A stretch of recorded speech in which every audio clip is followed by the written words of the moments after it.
This is Richard Hart fighting for your rights in your own country that he doesn't live in, guys. Pretty amazing stuff. What's up, everybody? How's it going? Another beautiful day in Hexland. A great, big, beautiful day. Sorry I haven't been here in a while. My family was sick, and before that, the holidays, and then the Hex conference, and I didn't want to compete with them. So, just took a couple weeks off. So, hopefully you guys, everybody doesn't hate on Hexo too much. Oh, Hexo, you've left us. But let's go ahead and check out some of the great news that's happened in Hex today. Not only in Hex, but in the rest of the crypto market. Let's go check it out. Bitcoin, $46,437, doing great. Pump back up from 44,218, where the SEC hilariously got hacked. The people that are supposed to be telling you what you can and can't do with your money, they got hacked yesterday, and somebody posted that the Bitcoin ETF was approved. It wasn't, and the SEC now is in shambles. Now they're crying themselves to sleep. Gary Gensler, very, very distraught this morning. That's all I can say. He might just stop the entire crypto nation now. He's done. He's done with crypto. He's going to cancel it. Crypto's canceled, according to Gary Gensler. But there you guys go. Bitcoin right there. Ethereum, guys. Ethereum, $2,436, up nearly 4%. Great job. It looks like they've got some resistance right here, and they broke on through it at $2,433. So let's see where they end up today. Great job, Ethereum. 0.25% up for the S&P. NASDAQ up almost 0.5%. Dow Jones up 0.15%. And the dollar ADU down 0.13%. But let's go over to what everybody came here to see. And that is Hex. Hex and Pulse, all of that PulseX. Let's go see what's happening with them. Look at this, guys. This is what I'm talking about with don't get into other coins. Maybe don't be trading too much, because if you're out of Hex just for a couple of weeks, I mean, you could do whatever you want with your money. You guys do whatever you want with your money. But for me, this is one of the things that I learned back in 2017, 2016, 2018, in the last bull run, before the bull run, the two bull runs ago, is, if you're in a coin and it's down 99%, and everybody's expecting it to go up, like we're all kind of expecting it to go up, obviously, or we wouldn't be invested in it. But if you believe in the coin, and you're sitting at 99.9% down, or whatever it was at, 99.7, and then you want to get into the new and greatest and latest thing that's already up 600 or 700%, the thing you just put your money into starts going down, and the other thing, like Hex, starts pumping 40% today. So let's go ahead and check out the price. 4 zeros, 8.4, up 31.8% for Pulse today. 0.84 or so, 84% of your sacrifice rate. Yes, it's not 100% yet, but man, some of you guys got a steal when it was down like what, 0.4 or 44%. I mean, you doubled your money this week probably.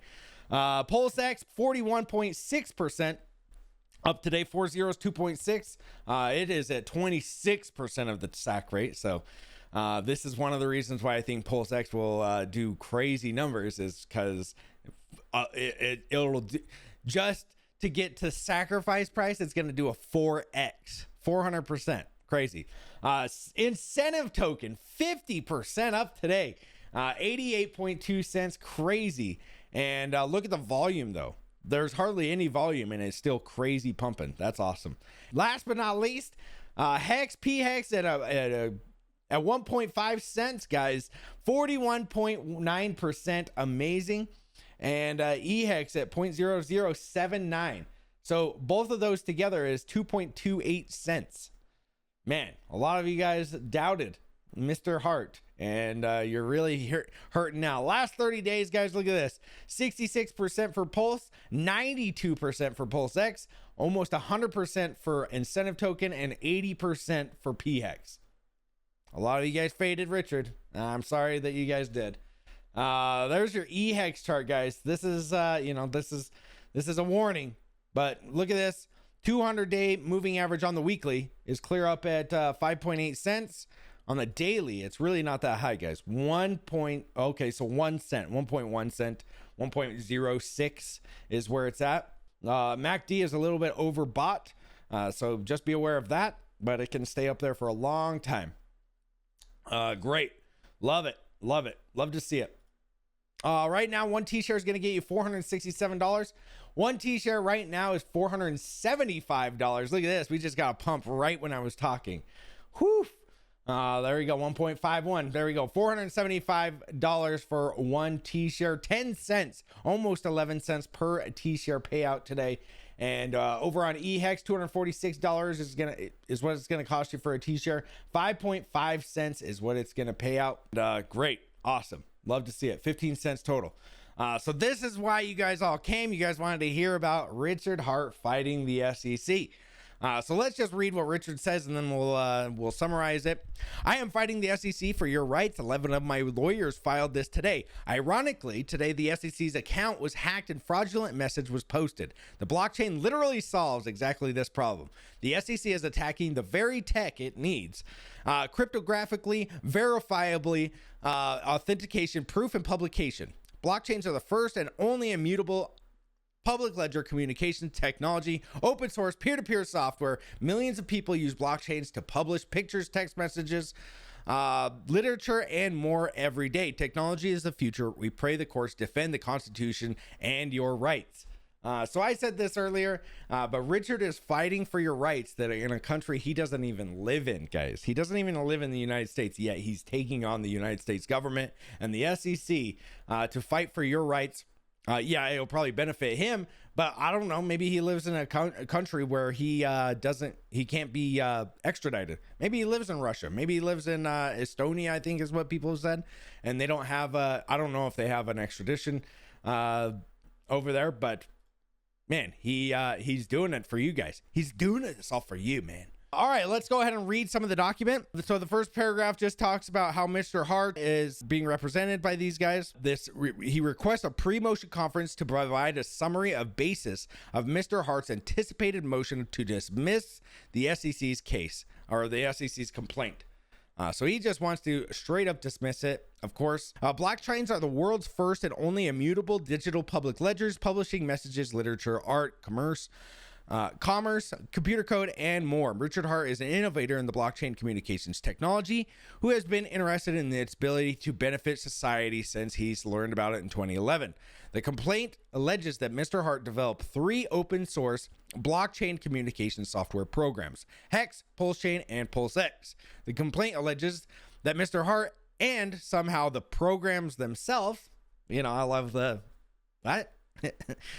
programs themselves violated the federal securities laws by selling so-called crypto assets, securities, and purportedly misusing about 3% of the offering proceeds associated with one of the 3 software programs. I love how they're like, you used 3, it was only 3%. You guys are worried about the 3%.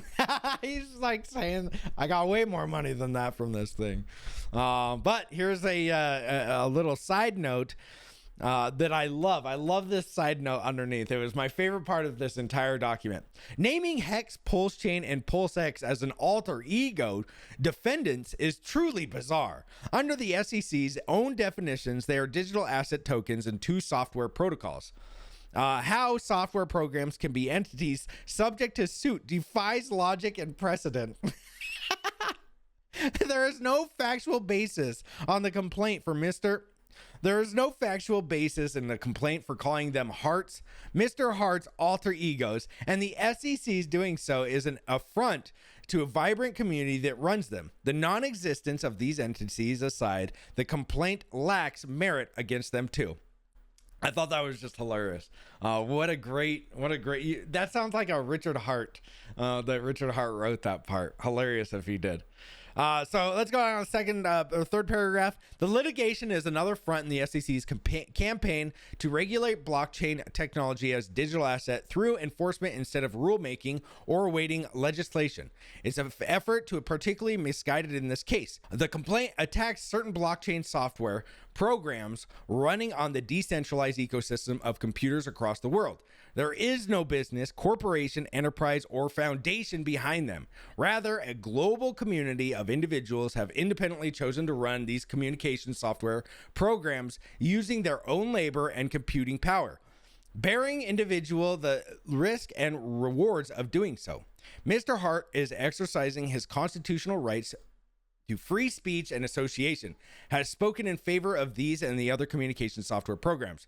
He has also extensively described their limitation, risk, and downsides, which the complaint casts aside as it is cherry-picked sound bites from hundreds of hours of Mr. Hart's wide-ranging public commentary, which is true. Richard does say that he says the only reason that cryptos are cool is because of censorship resistance and the prices go up, right? He doesn't say, oh, this is great because of this. There are people out there that'll tell you, oh, they're the best because of this, and they're the best because of this. He doesn't sugarcoat it, which I think is great that they're putting this in there. For the reasons set forth below, and as will be detailed in Mr. Hart's anticipated motion, the complaint is without merit and warrants dismissal with prejudice. Or let's go on to the second page. The complaint fails to establish personal jurisdiction and was not properly served. So Richard is saying that he wasn't properly served. The court should dismiss the complaint under Rule 12b-2 because it fails to plead that Mr. Hart, who has not lived in or done business with the United States for well over a decade,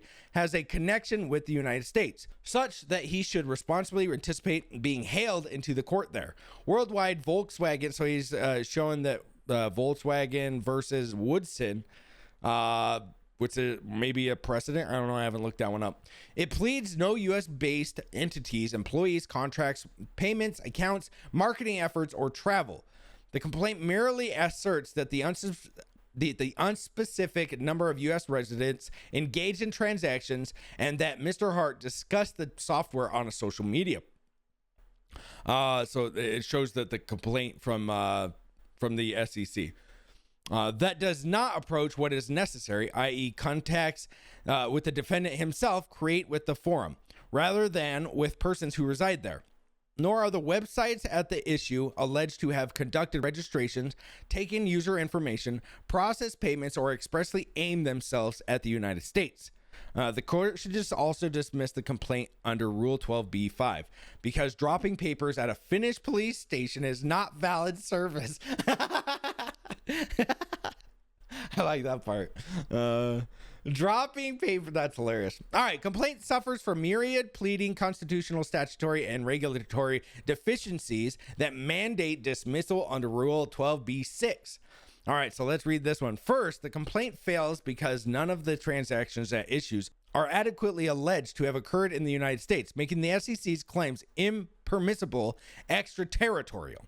So he's got some more precedent. To establish the required domesticity, the SEC has alleged details showing the respect to each alleged wrongful transaction, that title was transferred, or irrevocable liability was incurred within the United States. A conclusionary assertion that the securities transactions took place in the United States will not suffice more precedent. Here, the complaint does not even less alleging only that there were some investors in the United States. That is not nearly enough, as a purchaser's citizenship or residency does not affect where the transaction occurs.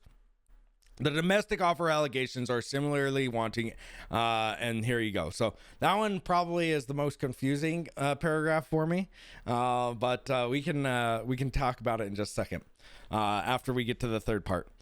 Second, the complaint fails to allege facts that could support the conclusion that Hex, Poleschain, and PulseX are investment contracts and therefore subject to federal securities laws. So they don't even have any facts, is what they're saying, to say that Hex, Poleschain, or PulseX are securities. The complaint lacks a single allegation of any contract involving Mr. Hart or anyone, let alone an investment contract. With that, the complaint does not plausibly allege the existence of any security. A host of other failures to plead an investment contract also warrants dismissal, as will be explained by Mr. Hart's motion. So this is saying, like, He didn't make a contract with me. He didn't make a contract with you. He didn't make contracts with anybody. He didn't give me a contract to say, you're going to stream. He said this before, and I think it's funny because some of these people think that we're paid. You know, that's why we all got to, you know, like why they're messing with our families by giving us SEC subpoenas and stuff, because they all thought we were paid and we had a some kind of contract with Richard. We didn't. I've never been paid by him. And if he's talked about this before, if he was going to get people to stream for him, to talk good about his products, wouldn't he get somebody with an audience already? I started with 0 people, and the reason I started the streaming and the reason I started Twitter is because I liked Hex. It wasn't because I was getting paid by Richard Heart, right? So they lost on that one again. The third complaint fails to plead fraud with the particularly. So this is the big one, I think, because the fraud charge is the biggest one in my opinion, because being labeled as security, look at EOS. Yeah, maybe the price isn't the best, but they got labeled as security, under unregistered security, and they continue to do business, right? I think the fraud charge is probably the only one that I was most worried about. I think that the other ones, even if we were labeled as security, it wouldn't be that big of a deal. When I talked to Richard Hart, when I went to lunch with him that one day, I said, what happens if we're labeled as security? Or you know, what these guys are telling. I said, hey, you know, these guys are saying that we could be a security because of this and blah, blah, blah. And he just pretty much went like this. Okay, and what if we are labeled as security? And I was like, well, that would be bad, right? And he's like, why? Look at EOS. Look at all these other things that were labeled security, unregistered securities. They got a fine and then they moved on, right? But I don't think that Richard's trying to get labeled even as unregistered security, because I don't think that it is. But if we are labeled as unregistered security, it doesn't seem like it's the death throw that most people think. The fraud charge, on the other hand, I think is the big one. So let's go ahead and read what the fraud charge complaint talks about, or their motion against it. The complaint fails to plead fraud with Rule 9b requires. There are no misstatements or omissions alleged, let alone any that material, nor is Scienter sufficiently pleaded. Indeed, the complaint identifies no deceptive statement or conduct at all. So here's the SEC precedent. It offers only a conclusionary assertion that individuals had reasonable expectation about how alleged pulse chain assets would be used. So he's saying that I can use my money however I want, it sounds like. All right, so this paragraph, I'll just kind of sum it up for you guys so it's a little bit easier. So the lack of particularity in pleading fraud. So the complaint is said to fail in providing the specific details required under Rule 9b for a fraud claim. Rule 9b is a legal standard that requires a higher degree of specificity in pleading fraud cases compared to other types of legal claims. So no misstatements or omissions alleged. The complaint apparently does not specify any false statements or key facts that were omitted, which are typically essential elements in a fraud case. So the insufficient allegation of Scienter. Scienter refers to the intention or knowledge of wrongdoing. The paragraph suggests that the complaint does not adequately plead Scienter, meaning it doesn't show that the defendant had fraudulent intent. So no deceptive statements or conduct identified. It is highlighted that the complaint fails to identify any specific deceptive statements or conduct. So there's reference to legal precedents all the way through this entire paragraph, and it's supporting the argument that the complaint does not meet the legal standards for a fraud claim. So issues with pulse chain asset use. So they're worried about the pulse chain asset use in this paragraph. The specific case appears to involve the use of assets related to pulse chain. The argument is that the disagreement over how a portion of the pulse chain assets were used does not constitute securities fraud as per the cited case law, which I always thought was funny. It's like, so he took in money. We all gave him our money for something else, right? We gave him our money for free speech, and it was like, all right, you do whatever you want with money. When somebody donates, by the way, when you donate money and you think that it's going to get you something else, or whatever, when it doesn't, you don't get to just you tell the person what they can use it for, right? You can't just be like, you have to do it like this. Now you have to pump the price with that money. No, he can do whatever he wants with money. I don't understand where people are getting off that he has to like just keep it there forever too. It's crazy. So there's an argument against extending federal security laws.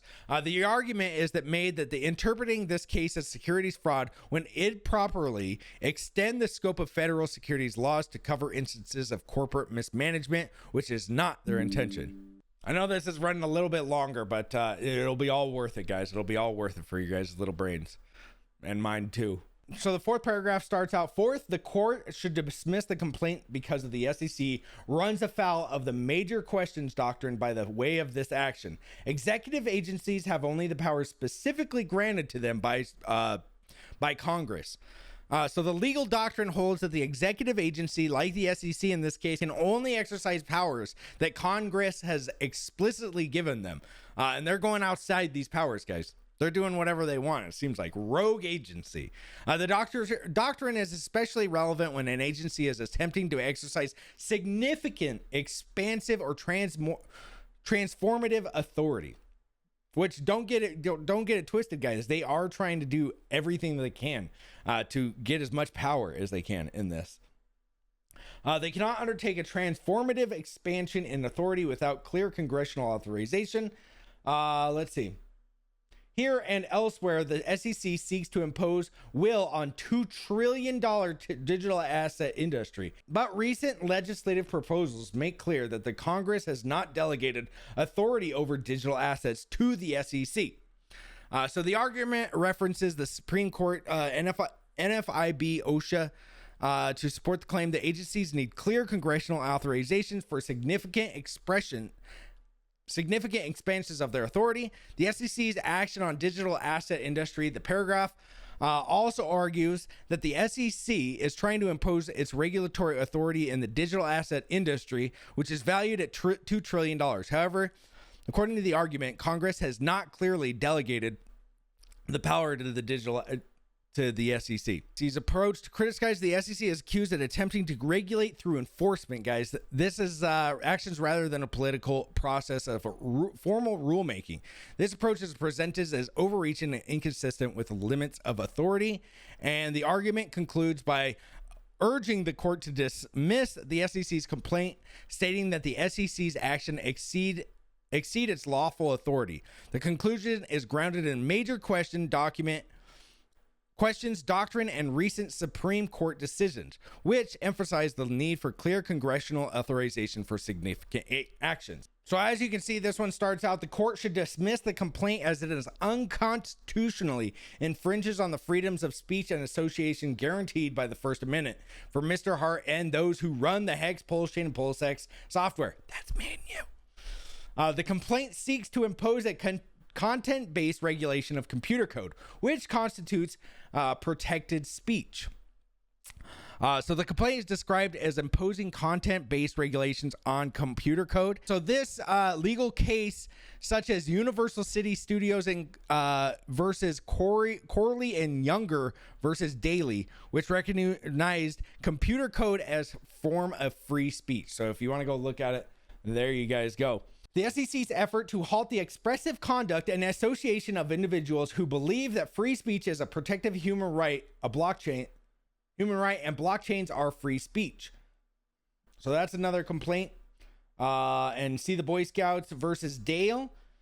For this one, the complaint seeks to punish Mr. Hart for discussing open source peer-to-peer communication software. And because blockchains require trading tokens for space in the public ledgers, treating blockchains and their tokens as securities which are banned from the common trade and use as currencies amounts to a de facto ban on world's first and only public immutable free speech technology.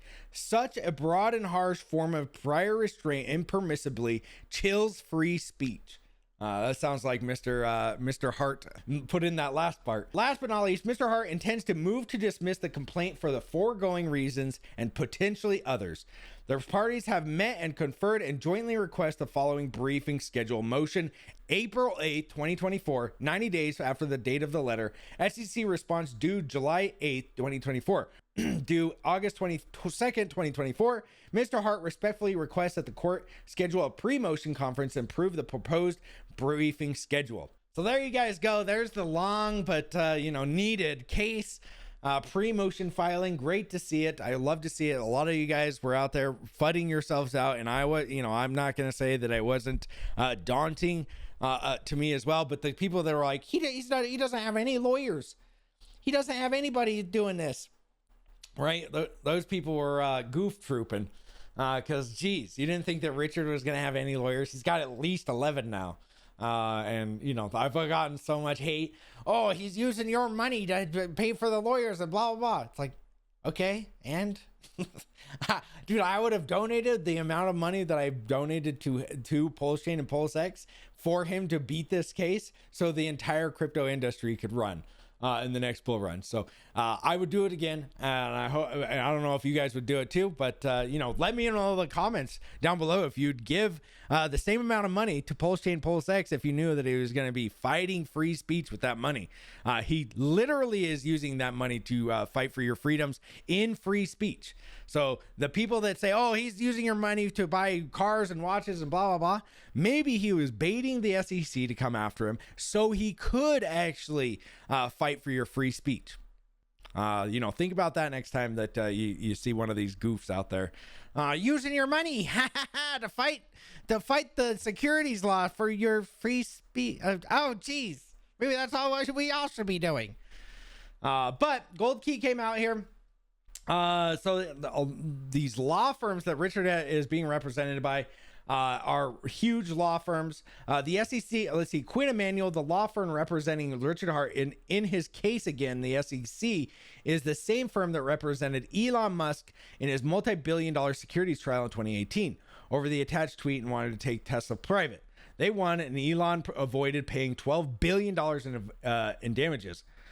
So he has the same lawyers as Elon Musk. Crazy.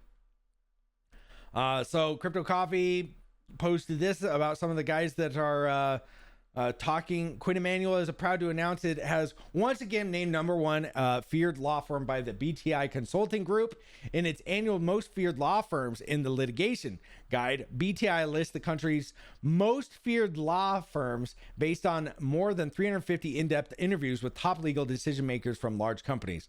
Blah, blah, blah, but they're pretty awesome. They're pretty good ones. And Money Gang Crypto also put out the people that are defending him, some of the lawyers.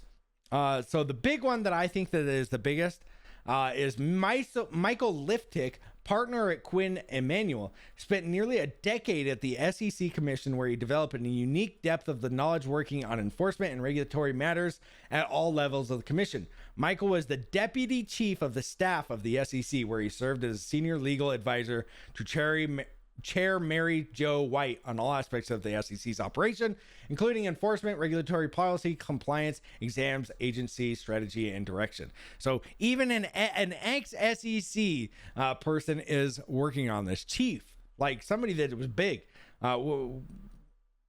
He worked there for a decade, deputy chief staff of the SEC. So pretty awesome stuff. You got a big amount of people following, guys. Awesome. So there you go. That's all I have today, guys. Sorry it went a bit longer, but I think that everybody needs to know this. I think that, it might be boring to listen to, but hey, at least you got a little bit of knowledge now. Knowledge about what's going on, what is happening in the case. And look at this, guys. Last but not least, Hex is continuing to pump 70%. Oh, I thought that, let's see, 34. There we go. Last 24 hours.